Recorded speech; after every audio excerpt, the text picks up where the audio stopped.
Hello everybody and welcome to another one of our leadership training videos. Now by now I hope you know that in these leadership training videos what I do is I take you through from my own perspective, my own experience, what I believe leadership is all about in terms of the traits, the skills, the qualities, the things that you need to help you become an even more effective leader, a more successful leader. If you're not yet on that leadership ladder and you're not sure if you want to be a leader, here are some ideas and insights and thoughts for you to consider in your own personal journey, because everybody's journey is personal and individual. So my name is Chris Igwe. I have over 35 years experience leading, training and developing teams across Europe, Middle East and Africa, and primarily in 5 major markets where I've worked and lived. And what I do is I just take you through one particular topic for a few minutes and just share some thoughts and insights with you. If you appreciate what you hear and like, then please like, comment, share, and of course subscribe to the channel so you know when other videos are becoming available. So the topic we're going to talk about today is, I want to ask you a question. What is your deepest fear? What is your deepest fear? Is it the fear of success? Or is it perhaps more likely a fear of failure? Because each of these have their own influences upon your leadership journey. So what is your deepest fear? And before we get going, I just want to read you, and I've written it out so I don't forget it, because it's a beautiful poem by Marianne Williamson.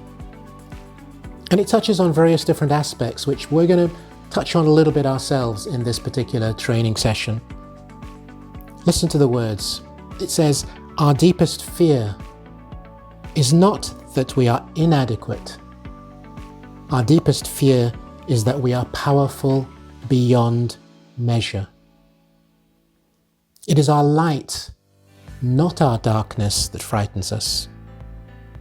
We ask ourselves, who am I to be brilliant, gorgeous, talented, and fabulous?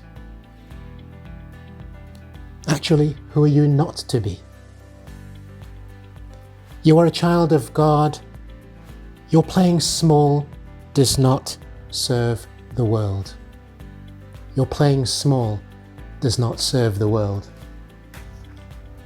A few little things in there for us to unpack and unravel during this particular session. So let's just start with that small but very important element, which is, what is your deepest fear? Because to be honest, there are those who are fearful of success, and there are those who are probably even more fearful of failure.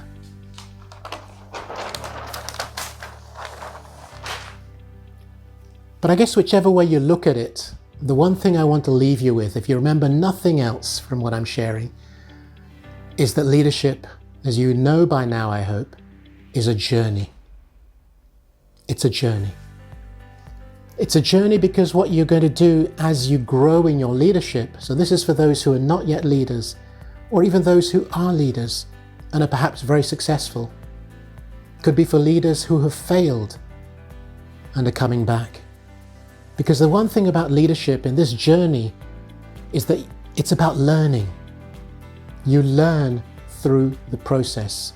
Even if you picked up a textbook now, assuming leadership was taught, which in many schools it isn't. There are higher education places, there are specific training programs that you can go to, but leadership as a curriculum in schools is not taught specifically. So you have to learn on the job. You learn on the process. You learn as you climb that mountain. And as you learn, you discover new things. You discover new things about yourself, about the team that you manage, other people, things where you have, to be honest, no control. You can only manage as best you can. So you discover. And then, of course, an inevitable part of growth, just like anything, is that you fail. Or you fall, if you like. When you were learning to walk, when you got up from crawling and you started to walk, you fell a few times. You banged your knee a few times. When you started to learn to ride a bike, you fell a few times. You grazed yourself a few times. But did that stop you getting on a bike? No. In the case of some of you, you're driving. You drive today, you had to learn, made a few mistakes perhaps. Some of you may still be learning.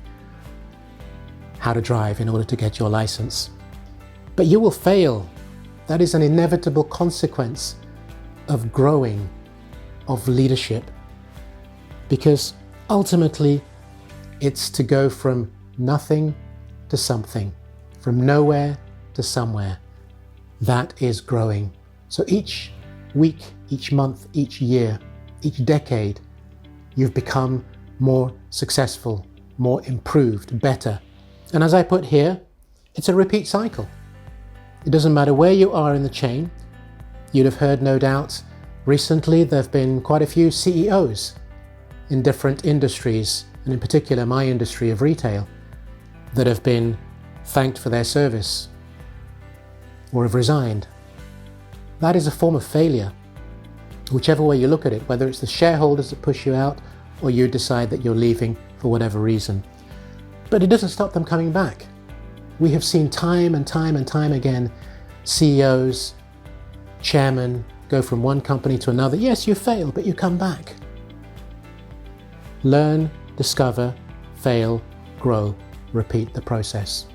That's what leadership is all about, because it's a journey.